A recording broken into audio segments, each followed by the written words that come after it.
Nous avons des informations importantes à vous donner concernant les produits qui sont en vente dans ce magasin Carrefour, afin que vous puissiez faire vos courses en toute sécurité.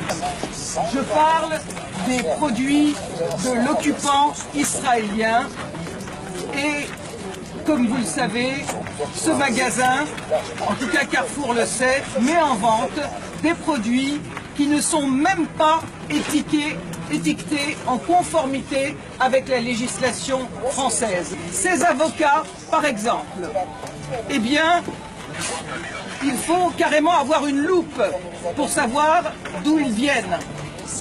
Contrairement aux avocats du Mexique, pour lesquels il est indiqué sur l'ardoise, comme l'exige la loi Origine Mexique, en caractère aussi gros que le prix, eh bien pour ces avocats-là, sur l'ardoise, figurez-vous qu'en face d'Origine, il y a marqué « Voir emballage ».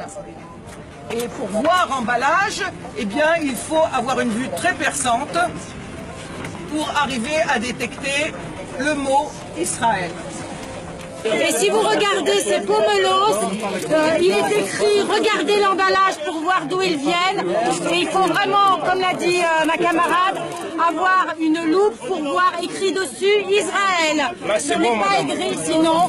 Et l'État d'Israël viole les droits des Palestiniens tous les jours, maltraite des enfants, arrête des enfants, arrête des adultes, assassine.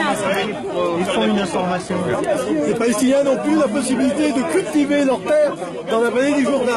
Mais il y a d'immenses colonies agricoles dans cette vallée qui produisent ces dattes. Ça, c'est la direction qui peut vous permettre. Bien sûr, il n'y a pas marqué Israël dessus. Elle est où la direction? Le boycott d'Israël, tant que cet État foulera aux pieds les droits les plus élémentaires du peuple palestinien, est une action efficace, pacifique et non violente. Au XXe siècle, Gandhi en Inde, Nelson Mandela en Afrique du Sud ont prôné le boycott pour mettre fin à l'apartheid. Ce qui vaut pour le client vaut aussi pour le marchand.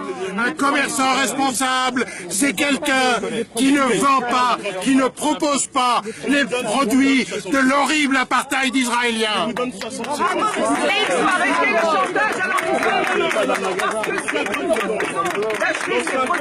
Ça n'a rien à voir avec la religion, même si Israël attaque régulièrement l'esplanade des mosquées et la mosquée El-Aqsa pour faire croire qu'au lieu d'un vol de terre, c'est un conflit religieux. Eh bien, il faut que Valls et le CRIF arrêtent de mentir et de faire croire que tous les juifs sont d'accord avec la politique criminelle israélienne. Ils ne sont pas invités sur les plateaux de télé et en plus, ils sont pourchassés ici en France et en Israël par cette fameuse démocratie qui emprisonne les dissidents, les juifs israéliens qui refusent par exemple, comme cette courageuse Tahir Kamener qui est en ce moment en prison, qui a 19 ans, qui refuse de servir dans l'armée d'occupation. Et aussi, vous avez Ezra Naoui, qui est un Israélien juif qui est en prison à l'heure actuelle en Israël parce qu'il milite dans des associations de défense des droits de l'homme et des droits des Palestiniens